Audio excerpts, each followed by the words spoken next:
안녕하세요, 박셰프입니다. 이번 영상에서는 7월 둘째 주 부동산 모기지 소식과 지난 6월에 발표된 토론토 부동산협회 통계 자료를 바탕으로 지난달 부동산 현황에 대해서 간략하게 알아보겠습니다. 자, 그래서 첫 번째 소식은요. 여기 보시면 작년 7월 CMHC는 경제 불확실성에 대응하기 위해서 모기지 대출 심사에 대한 규정을 엄격하게 강화했거든요. 그래서 작년에 변경됐던 규정 내용을 보면은요, GDS, TDS 비율을 표준 요구 사항인 35, 45로 제한했고요. 여기서 이제 GDS하고 TDS는요, Gross Debt Service 그리고 Total Debt Service의 약자인데, 간단하게 말씀드리면요, GDS 같은 경우는 주택을 구입하기 위해서 은행에서 모기지 대출을 받잖아요. 대출을 받으면 원금과 이자를 상환해야 되고, 그리고 프로퍼티 텍스도 내야 되고, 타운하우스 같은 경우는 메인터넌스 피도 내야 되죠.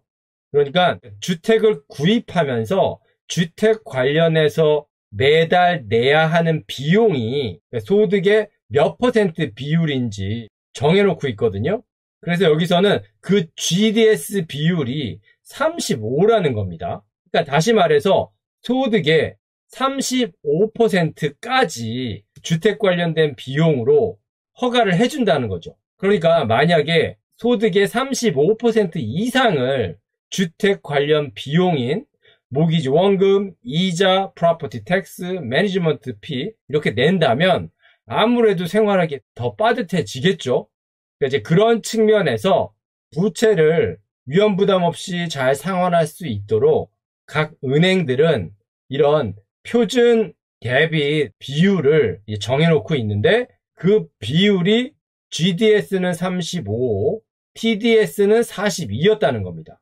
여기서 TDS는 이 GDS, 주택 관련 비용에 크레딧 카드 사용료라든지 자동차 론이라든지 이제 그런 다른 부채를 합한 게 TDS거든요. 아무튼 그래서 35, 42라는 표준 요구 사항으로 작년에 변경을 했는데 올해 이 비율을 39, 44로 완화했다는 거예요. 그래서 GDS, TDS 비율이 35, 42에서 39, 44로 상향 조정되면 실제로 모기지 대출을 받으려는 사람한테 어떤 변화가 생길지 간략하게 보여드리면은요. 여기 보시면 GDS가 34%는 넘지만 35%는 안 넘죠? 그리고 TDS 같은 경우는 41%는 넘었지만 42%는 안 넘죠. 그래서 원래 표준 규정인 35, 42% 안에 위치하고 있죠. 그래서 제가 일단 인위적으로 이 수치를 맞춰 놓은 거예요. 이해하기 편하시게요. 그래서 이 시나리오를 보면 이 가구의 인컴이 17만 2천 불로 잡혀 있죠. 그리고 구입하려는 주택이 100만 불, 다운페이 20만 불에서 80만 불 빌리는 걸로 돼 있고요. 이자율이 2%라고 했을 때 원금과 이자를 포함해서 먼슬리 3천 불 정도 나가는 걸로 돼 있거든요. 그러니까 100만 불짜리 집을 구입하는데 20%에 해당하는 20만 불의 다운페이가 있고 인컴이 17만 2천 불 정도 된다면 제가 처음에 말씀드린 GDS 35%, TDS 42% 안에 들어가서 이제 모기지 대출 승인을 받을 수 있는 거예요. 그런데 인컴이 여기서 얘기한 17만 2천 불이 안 된다면 이 시나리오를 바탕으로는 모기지 승인을 받을 수 없는 거죠. 그런데 다시 돌아와서 올해 업데이트된 규정에 보면 GDS가 39%, TDS가 44%로 완화됐다 그랬잖아요. 자, 그래서 이번에는 완화된 GDS, TDS 비율 39%, 44% 안에 들려면 소득이 얼마가 필요한지 봤더니 16만 4천 불이 필요해요. 그러니까 아까 전 같은 경우에는 완화되기 이전 규정에는 17만 2천 불이 됐었어야 되는데 지금은 완화된 이 GDS, TDS 비율 때문에 16만 4천 불이 돼도 모기지 승인이 가능해진 거죠. 제가 아까 전과 비교해서 바꾼 거는 인컴밖에 없거든요. 다른 수치들은 다 똑같아요. 그러니까 완화된 규정에 의하면 8천 불 정도 연소득이 부족해도 모기지가 가능해지는 거죠.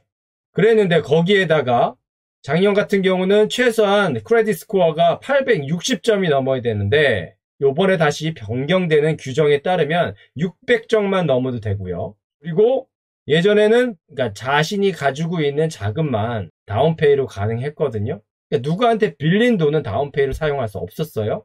그러니까 비전통적인 방법으로 다운페이를 사용하게 됐다는 건 누군가에게 돈을 빌려서 다운페이로 사용했다는 거니까 이렇게 누군가에서 빌린 돈으로 다운페이를 하고 이 다운페이를 바탕으로 또 모기지를 빌리는 거잖아요. 당연히 부채가 증가할 수밖에 없겠죠. 그러니까 코로나 사태로 그렇지 않아도 불확실한 경제 상황에서 이런 비전통적인 다운페이를 용인해주면 부채는 더 증가할 수밖에 없겠죠.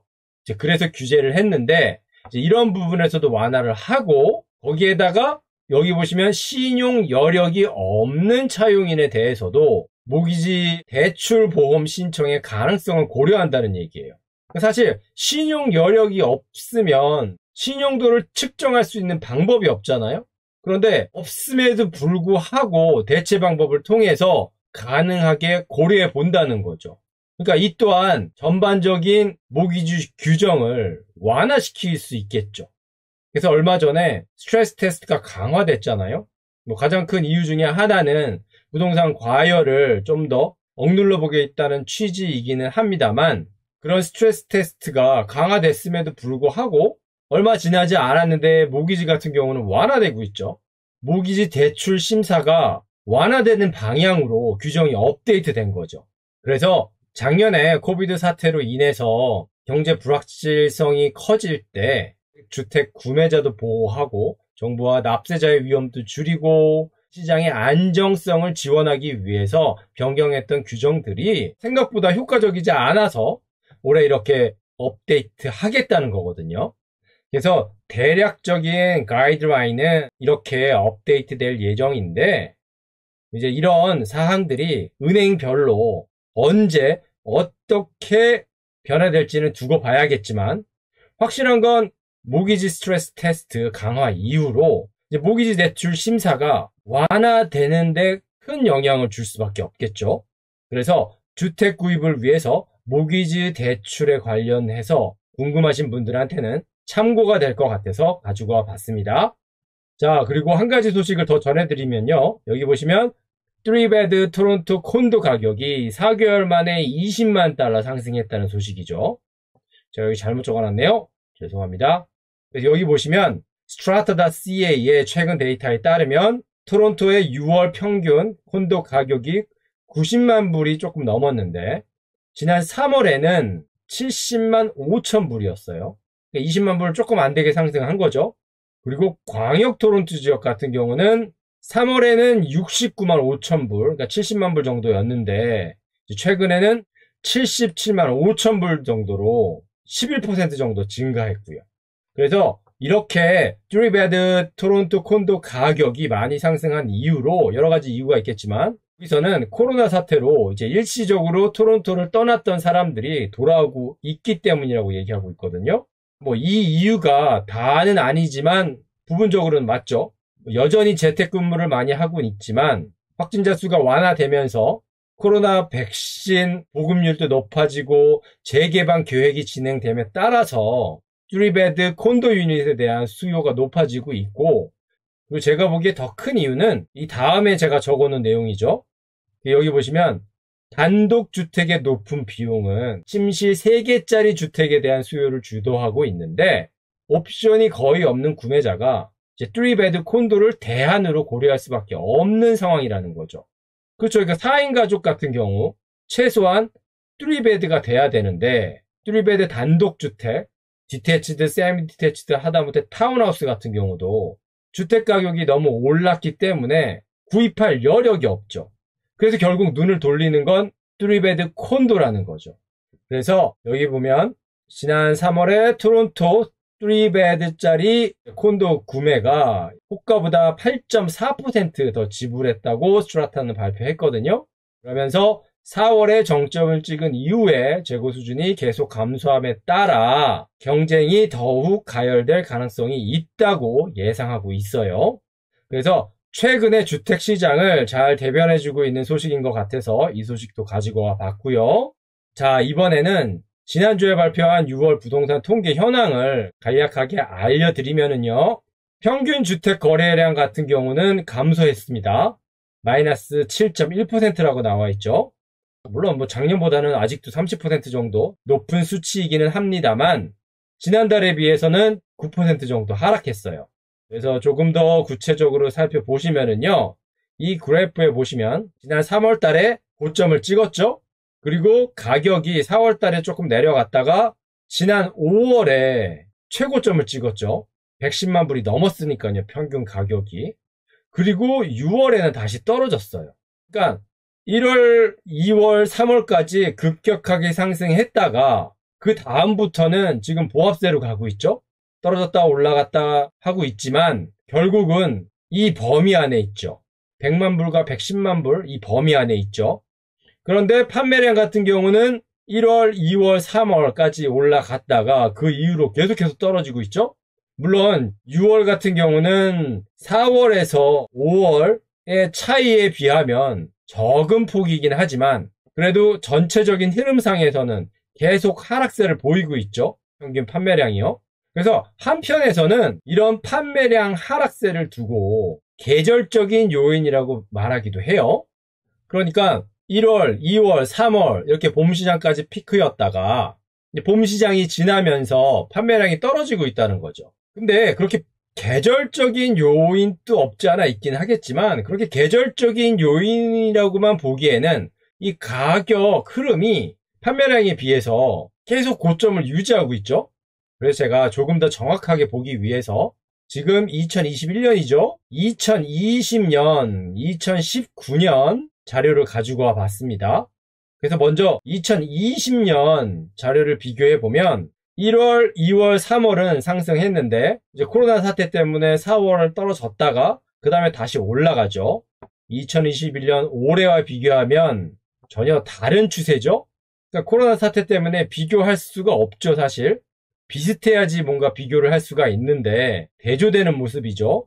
자, 그리고 여기 다시 보시면 2021년이에요, 이건요. 2021년은 코로나 사태가 없었던 이제 일반적인 한 해였잖아요. 물론 이제 가을 시장 이후로 가격이 어느 정도 상승하는 모습을 보여주긴 했지만 자, 1월, 2월, 3월까지 올라가고 4월, 5월까지도 계속 올라갔죠. 그리고 판매량이 올라가는 만큼 가격도 계속 상승했죠. 그래서 5월에 피크를 찍고 그다음 6월, 7월, 8월 이렇게 판매량이 하락하고 이 판매량에 따라서 가격도 어느 정도 하락하는 모습을 보여줬죠. 그리고 가을 시장을 맞아서 이제 가격이 갑자기 뛰는 모습을 보여주고 있죠. 그리고 9월, 10월 계속 올라갔다가 이제 겨울이 되면서 가격이 살짝 진정되는 모습을 보이고 있죠. 그랬는데 2021년으로 다시 돌아와 보면은요. 1월, 2월, 3월까지만 판매량이 올라가고 그 이후로는 판매량이 줄어들고 있잖아요. 2019년에는 매까지 5월까지 올라가고 줄어들었는데 그러니까 2019년에 비하면 2달 빨리 판매량이 줄어들었죠. 그렇게 빨리 판매량이 줄어들었는데 가격은 계속 유지되고 있죠. 이 부분이 2021년 올해와 2019년 재작년과의 가장 큰 차이죠. 부동산 시장의 성수기와 비수기에 따른 그런 계절적인 요인이 원인으로 보기에는 판매량 하락이 설명이 안 되는 거죠. 자, 그리고 주택 평균 가격 변화량을 살펴보면은요. 지난달과 가격은 별 차이가 없다고 제가 아까 말씀을 드렸고요. 주택 유형별로 가격이 어떻게 변화되고 있는지 보면은요. 주황색이 416이고요. 파란색이 905인데 905 지역이든 416 지역이든 지난달에 비해서는 콘도를 제외한 모든 주택 형태에서 평균 가격이 소폭 하락했어요. 여기 보시면 단독주택도 416 지역, 905 지역 소폭 하락했고요. 세미디테치드 같은 경우도 905 지역, 416 지역 소폭 하락했는데 416 지역의 폭이 조금 더 크지요. 그리고 타운하우스 같은 경우도 소폭 하락했죠. 두 지역 모두. 그런데 콘도 같은 경우는 416 지역도 소폭 올랐고요. 905 지역도 소폭 올랐죠. 그래서 제가 아까 전에 말씀드린 3베드 콘도 가격이 상승했다는 그 소식과 어느 정도 맥락을 함께 하고 있죠. 단독주택, 세미디태치, 그리고 타운하우스 이런 다른 유형의 주택 가격이 너무 올라서 선택사항이 없어진 사람들이 이제 콘도로 많이 몰렸죠. 그래서 상승한 모습을 보여줬고요. 이번에는 제가 다른 그래프도 한번 가지고 와 봤는데요. 자, 이제 지역별로 시티 오브 토론토, 드럼, 필, 할튼 그리고 욕 지역까지인데요. 자, 보시면 파란색이 디태치드 그리고 주황색이 세미 디태치드 해당되고요. 그리고 회색이 타운하우스, 오렌지가 콘도 같은 아파트먼트 형태의 주택이에요. 근데 보시면 시티 오브 토론토 같은 경우는 콘도와 타운하우스를 제외하고는 큰 폭은 아니지만 하락세로 접어들었죠. 디태치드 같은 경우는 154만 8천에서 153만 7천으로, 세미 같은 경우는 122만 4천에서 121만 7천으로 떨어졌어요. 그런데 다른 지역 같은 경우는 시티 오브 토론토랑 좀 대조가 돼요. 보시면 주황 같은 경우는 계속 상승하고 있죠. 디태치드, 세미 디태치드, 그리고 타운하우스도 그렇고요. 콘도 가격은 더 가파르죠. 1지역 같은 경우도 콘도 가격은 평균 2,000불 정도 하락했지만 나머지는 다 상승세죠. 할튼 경우는 다른 점이 타운하우스가 소폭 하락했지만 다른 유형 같은 경우는 다 상승하고 있고요. 6지역도 모든 유형이 계속 상승하고 있죠. 그래서 GTA 외곽 지역으로는 또 다른 추세를 보이고 있는데 광역 토론토 안에서는 시티 오브 토론토가 다른 지역에 비해서 주택 가격의 상승세가 이제 소폭 하락세로 돌아선 모습을 보여주고 있는 겁니다. 외곽으로의 강세가 여기서도 보여지고 있죠. 광역 토론토 안에서만 보더라도요. 자, 그리고 매물로 나온 주택의 시장 체류 시간이라고 제가 적어놨는데요. 이제 리스팅 데이 온 마켓이라고 1월에는 24일, 2월에는 14일, 3월과 4월에는 10일, 5월에는 11일이었죠. 그리고 6월에는 13일로 확인됐어요. 그러니까 1월, 2월, 3월 가면서 이제 매물이 시장에 나와서 시장에 체류하고 있던 시장이 점점 감소하다가 이제 5월에 접어들면서 살짝 증가해서 11일이 됐고 이제 6월이 되면서 13일로 증가한 거죠. 그래서 5월, 6월에 들어서 시장에 체류하고 있는 시간이 살짝 늘어나기는 했지만 올해 초와 비교하면 그래도 굉장히 빨리 소진되고 있죠. 그래서 한편으로는 이렇게 체류 시간이 크지는 않지만 소폭 증가한 이유가 주택 시장의 과열이 어느 정도 쿨링 다운 됐다고 보는 견해도 있는데 제가 보기에는 그런 이유도 있지만 이제 한편으로는 여기 보시면 선택지가 많아져서가 아니라 이제 판매자가 시장 현황과 차이가 나는 조건으로 매물을 시장에 내놓기 때문이라고 제가 적어놨죠. 그러니까 무슨 얘기냐 하면 셀러는 비싸게 팔고 싶어 하잖아요, 당연히. 그리고 바이어는 뭐 싸게 사면 좋지만 지금과 같은 시장에서는 어떻게든 안에 드는 매물을 구입해야 되는 게 목적인데 특히 셀러 같은 경우는 주택 시장이 너무 과열됐다 보니까 경우에 따라서 시장 가치보다 너무 비싸게 내놓는 거죠.